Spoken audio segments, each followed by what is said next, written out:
যতই স্লোগান দেন, tear shell খাওয়ার পর কি অবস্থা হয় এটা আমাদের চোখের সামনে আছে।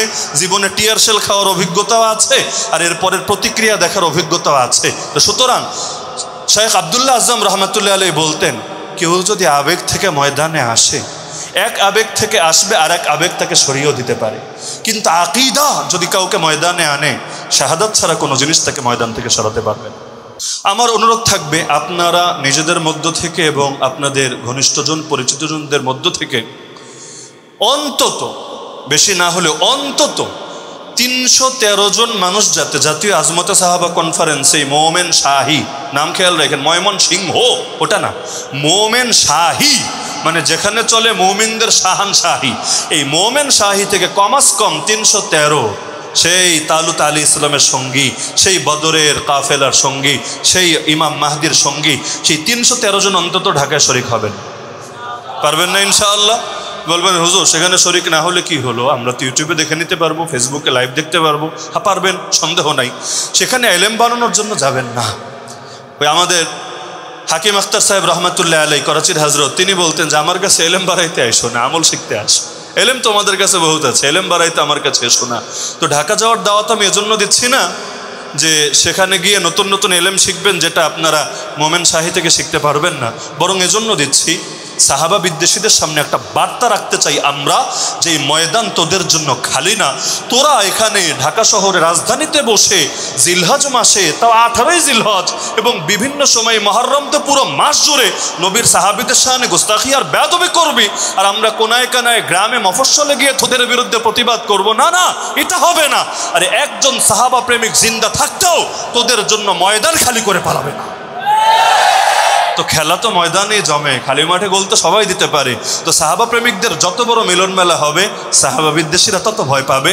আর সাহাবা প্রেমিকদের মিলন যত কম হবে, যে কোনো কারণেই হোক, এমনকি আমার কারণেও যদি কম হয়, তাহলে সাহাবা বিদ্বেষীরা কি বলবে জানেন? বলবে, দেখেছো এই দেশের মানুষ আজমতে সাহাবার জন্য ফেদা না। বলবে না কি বলবে না? আরে বলবে না কি বলবে না? তো এই সুযোগটা আমরা রাখতে চাই না। তো বাংলাদেশের শীর্ষস্থানীয় ওলামায়ে কেরামরা যদি উপস্থিত হতে পারেন, নিজেদের এত ব্যস্ততা, এত মাহুরি এবং অসুস্থতা উপেক্ষা করে, আমরা পারবো না ইনশাআল্লাহ? তো মোমেন শাহী থেকে আমাদের বড় হুজুর তো যাচ্ছেনই, তো যেখানে বড় হুজুরের কদম পড়ে সেখানে আমাদের মতো মানুষরা পিছিয়ে থাকা উচিত হবে না। তা আমি আশাটা ছোট করেই করলাম, বাকি যদি এটা আপনারা হুনাইনের সংখ্যাও পূরণ করে দেন 10,000, আমার আপত্তি নাই। তবে আমি আশাবাদী যে মোমেন শাহী থেকে অন্তত 313 জন যাবে। আমি সিলেটের পর সবচাইতে বেশি দিলের মধ্যে যে অঞ্চলের মহব্বত কাজ করে সেটাই হলো মোমেন শাহী। কারণ এই জমিনের সঙ্গে আমাদের আকাবিরদের রক্ত আছে, তাদের ঘাম আছে, তাদের মেহনত আছে। সেই যেই সময় ময়মনসিংহ আসি নাই, ওই সময়ও নুরুদ্দিন গহরপুরি রহমতুল্লাহ আলাইহি মাদ্রাসায় যেহেতু পড়েছি, শেখ আব্দুল আজিজ দায়ামির রহমতুল্লাহ আলাইহিকে যেহেতু কাছ থেকে দেখেছি, এই নামগুলো এত শুনতাম। আর বালিয়ার পীর সাহেব তো প্রত্যেক মঙ্গলবার যেতেন আমাদের সেই দারুস সালাম মাদ্রাসায়। তো সেই সময় থেকে এই মহাব্বত আলহামদুলিল্লাহ। তো আমরা আশা করি এই মহাব্বতের তাকাজা এবং দাবি আপনারা রক্ষা করবেন, পারবেন না ইনশাআল্লাহ? দ্বিতীয় দাওয়াত হলো যে আজমতে সাহাবা এটা তো কোনো রাজনৈতিক সংগঠন না, এবং অরাজনীতির ব্যানারেও রাজনীতি না। অনেক সময় হয় যে সংগঠন তো অরাজনৈতিক, তবে লক্ষ্য থাকে রাজনৈতিক না, এমন কিছুও না। আমাদের হযরত মাওলানা আব্দুল কাইয়ুম হাফিজাহুল্লাহ, নেত্রকোনা সিংহপুরুষ, তিনি তো ক্লিয়ার করেছেনই, এবং সেগুলো দিয়ে আমরা আশাবাদীও না। লা ইউলদাগুল মুমিনু মিন জুহরিন ওয়াহিদিন মাররাতাইন, মুমিন এক গর্তে বারবারও দংশিত হবে না। আমাদের হযরত মাওলানা খোরশেদ আলম কাসেমি হাফিজাহুল্লাহ, শ্রদ্ধা আমিরে মুহতারাম, তিনি তো 34 বছর ধরে আছেন এক রাজনৈতিক দলের সাথে সিনিয়র নায়েবে আমির হিসাবে, এবং প্রত্যেক বছর হুজুরের বক্তব্য হলো 50,000-এর কম সদকা যায় না এই পকেট থেকে। যদি 50,000 করেও যায়, তাহলে 34 বছরে মিনিমাম 17 লাখ টাকা তার পকেট থেকেও ব্যয় হয়েছে। তবুও প্রথম দিন থেকে বলছেন, আমার দিল এক আজমতে সাহাবাকে এমনভাবে কবুল করেছে, গোটা জিন্দেগিতে দ্বিতীয় কোনো কিছু এমনভাবে কবুল করেনি।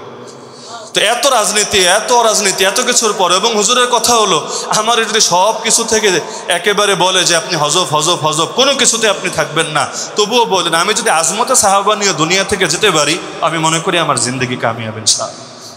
তাহলে এই আজমতে সাহাবা, এই যে সংগঠনটা কাজ শুরু হয়েছে, তো মোমেন শাহের জমিনও কাজ হওয়া দরকার নাকি দরকার না?